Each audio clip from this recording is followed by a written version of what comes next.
In Delhi, there's a district called Dwarka, and within it, a locality named Rajnagar. There lived a family named the Verma family.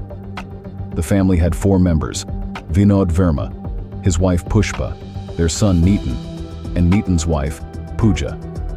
Vinod worked as a telephone operator, while Pushpa took care of the home. Nean had a job in Karl Bagh, and Pooja taught at a private school. This was a happy, close-knit family, full of warmth and joy. To add to their happiness, Pooja was 6 months pregnant, and soon, their family of 4 was about to become 5. Life was smooth, without any worries, and everything seemed perfect. On the night of April 18, 2008, Nean Verma was heading home after a long day at work. Eager to get back, he sped down the road on his bike. As he approached Buddha Jayanti Park, his tire slipped, and he crashed hard against a tree. Nean was banged up, with cuts and bruises on his fingers, arms, and knees. Although the injuries weren't life-threatening, he was shaken and needed help. First, he tried calling his wife, Pooja, but got no answer. He then tried his mother, Pushpa, but again, there was no response. Next, he dialed his father, Nean Verma, but his call didn't go through either. Growing more worried, he called the home phone, but was met with silence.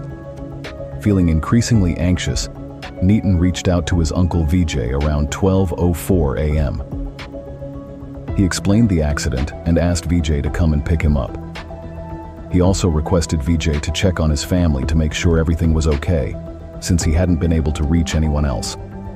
Nean Verma's uncle, Vijay, lived just a few miles from Nean's home. When he learned about the accident, he quickly asked his 2 sons to check on Nean. The boys were with a friend, so the 3 of them set off together. Meanwhile, Vijay tried calling his brother Nean Verma, but there was no answer. He also reached out to Pushpa and Pooja, but neither picked up. Growing increasingly worried, Vijay decided to call Virendra Singh, a neighbor of Vinod. He asked Virendra to go over to Vinod's house and make sure everything was okay, since they couldn't get in touch with the family. Virendra agreed and went straight to the house. He rang the doorbell several times, knocked loudly, and called out, but the house remained eerily quiet. No one answered. Virendra called Vijay back to report the silence. Urged by Vijay's growing concern, Virendra was instructed to break the lock if necessary. But when Virendra tried the door, he was surprised to find it wasn't locked at all. He pushed it open and stepped inside, hoping to find out what was going on. As soon as Virendra entered, he saw a body lying near the stairs. It was Nean Verma. His body was covered in multiple wounds, drenched in blood. Shocked and horrified, Virendra rushed out of the house and immediately called Vijay to tell him what he had just seen. Vijay was deeply shaken by the news. He told Virendra he would get there as quickly as possible.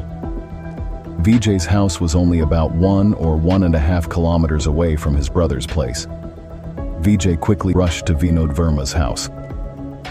The moment Vijay stepped inside, he saw his brother Vinod's lifeless body lying there. Shocked, they hurried upstairs towards Pooja's room. But on their way up, they stumbled upon another body. This time, it was their sister-in-law, Pushpa Verma. Vijay was completely stunned. He couldn't understand what had happened or who could be responsible for this. Determined to find Pooja, Vijay pressed on towards her room. When he entered, he was faced with another horrifying scene. Pooja's lifeless body was lying near the door. The entire room was soaked in blood. The sofa, the bed, everything was stained red. Vijay was in complete shock. Unsure of what to do, he immediately ran out of the house and called the police, reporting the terrible crime. The police arrived quickly at the scene after getting the address. When they entered the house, they discovered the 3 dead bodies and started investigating to understand what had happened and who was behind these murders. At first, the police thought it might have been a robbery that turned deadly. But after thoroughly searching the entire house, including all the cupboards and places where valuables like jewelry and money were kept, they realized nothing was missing. Even Pushpa, and her daughter-in-law Pooja were still wearing their gold jewelry. This proved that robbery wasn't the motive. Just then, Nitin got a call from his uncle Vijay, who told him about the horrifying incident. Nitin informed his uncle that he was already outside the house and heading in. Vijay quickly stepped outside, but as soon as Nitin arrived, he wasn't allowed to go inside. He was stopped at the entrance, but Nitin was desperate to see what had happened inside his home, who did it, and how it all played out. He wanted to see the entire scene for himself. As soon as Nitin got inside the house, he saw the horrifying scene I already mentioned. The sight of the bodies was too much for him, and he fainted right there. Since he had already been injured earlier, he was rushed to Deen Dayal Upadhyay Hospital and admitted there.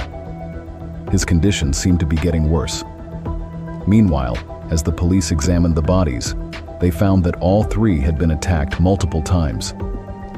When they looked at Vinod Verma's body, they discovered that he had been stabbed repeatedly with a sharp weapon, about 18 times. His chest, stomach, and neck were all severely wounded. The police realized this wasn't a robbery, but a case of deep-rooted hatred. But who could have committed such a terrible act? To find out, the police began investigating the family's background, focusing especially on Vinod Kumar to see if he had any enemies. The police started looking into possible financial disputes or other issues that could have led to such a horrific crime. Since Ravindra Singh was the first person to enter the house, they questioned him about what he saw and if he noticed anyone else there. Ravindra explained that he received a call from Vijay, asking him to check on the house since no one was answering their phones. He said he rang the doorbell multiple times, knocked on the door, and called out, but there was no response from inside. Finally, when he pushed the door slightly, it opened. It hadn't been locked, just loosely shut. This raised suspicions, as it was strange that the main door would be left unlocked in the middle of the night. Ravindra described how, upon entering, he saw the gruesome scene inside. Meanwhile, the investigation was in full swing. The police collected samples, gathered evidence, and took fingerprints from all over the house. The three bodies were sent to Deen Dayal Upadhyay Hospital for post-mortem. Since Nitin was also admitted to the same hospital, the police headed there as well. Later, Nitin was transferred to another hospital for further treatment. Back at Deen Dayal Hospital, the post-mortem of the three bodies was conducted. The doctors who performed the post-mortem were horrified by the extent of the injuries. Vinod had been stabbed 18 times, Pushpa 14 times, and Pooja, a pregnant woman, had been stabbed 49 times. The sheer brutality of the attacks shocked everyone. The police were now certain that this wasn't a robbery, but a case of deep-rooted hatred. The police started questioning everyone in the family's circle, neighbors, friends, and colleagues. Further questioning revealed that Vinod Verma originally lived in Palam village before moving to Delhi in 2004, where he bought a house and settled with his family. Despite extensive questioning and investigation, the police found no clues or enemies in Vinod's life. This led them to suspect that the culprit might be someone from within the family. To explore this possibility, the police decided to check the call records of all the family members to dig deeper into the case. The police obtained the call records of all four members of the Verma family: the parents, the son, and the daughter-in-law. They didn't find anything unusual in the call histories of the parents and daughter-in-law. Their last conversations were with familiar people. However, when they reviewed Nitin's call history, something strange caught their attention. On the day of the incident, April 18th, Nitin had made 21 calls to someone in the neighborhood. At that time, Nitin was admitted to Safdarjung Hospital, but by the evening of April 19th, he was discharged. The police immediately took him to the station for questioning. They asked him to recount the events leading up to the incident, and he repeated the same story he had told earlier, that he was on his way home from work, had an accident, and when he couldn't reach his family, he called his uncle. He described the entire incident to the police. However, the police noticed some inconsistencies in his story. The injuries Nitin had sustained, including cuts and scratches, seemed suspicious. The doctors noted that while the scratches could be consistent with a road accident, the cuts were unusual. These marks were found on both his hands and thighs, similar to the injuries his parents and wife had suffered. When the police visited the accident site, they didn't find any sharp objects that could have caused such wounds. When asked about the injuries, Nean couldn't provide a convincing explanation. The police grew more suspicious when they checked his call history and noticed that he hadn't called his family at all on the day of the incident. After the accident, Nean called his uncle, Vijay, directly. He claimed he was returning home late at night after his work. However, the police found problems with this statement as well. Around 10 p.m. that night, Nean had spoken to his brother-in-law, Rahul, who is Pooja Verma's brother. Rahul told the police that during the call, Nean had said he was already at home. When the police confronted Nean with this information, he broke down and confessed. It turned out that Nean had murdered his parents and his 6-month pregnant wife. If you've watched this far, please give this video a like. Thank you. A year earlier, in January 2007, Nean and Pooja had married. It was a love marriage, and both families were very happy and supportive of the union. Pooja's family lived in West Delhi, just 9 to 12 miles from her in-laws' house. After their marriage, Nean and Pooja initially lived happily, and Pooja soon became pregnant. However, their relationship started to fall apart, and they began arguing frequently. Nean's parents, Pushpa and Vinod, supported Pooja during these fights, which made Nean even more resentful. Nean began planning to get rid of his wife. On the night of April 18th, another argument broke out between them. Their bedroom was on the first floor, and there was a kitchen knife in the room. In a fit of rage, Nean lost control.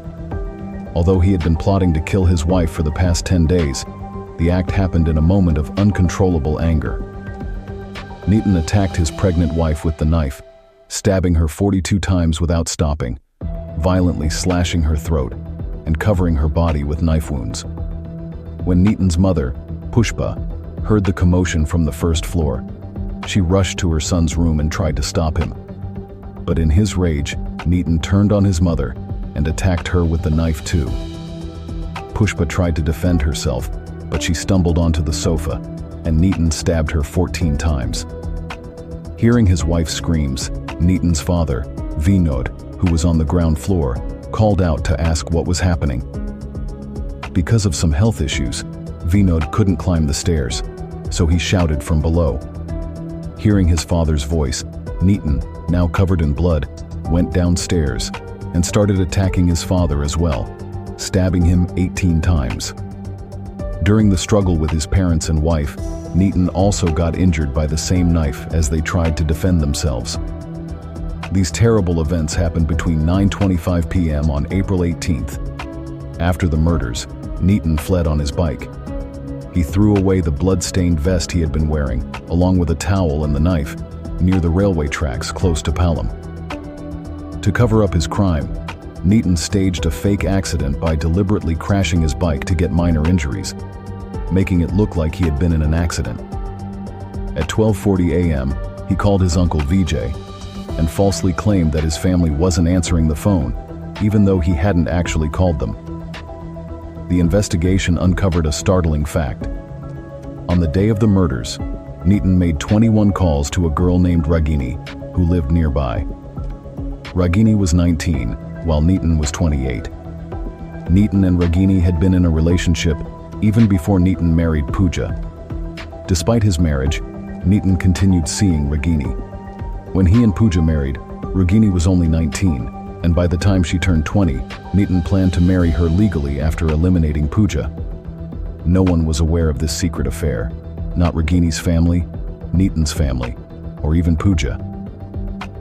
When Pooja became pregnant, the home should have been overflowing with excitement about the new arrival. Initially, everyone was thrilled. But as Pooja's pregnancy progressed, she uncovered Nean's hidden truth. He had been involved with 2 women before their marriage, marrying one while continuing his affair with the other. When Pooja discovered this, She told her in-laws. Further investigation by the police uncovered a startling fact.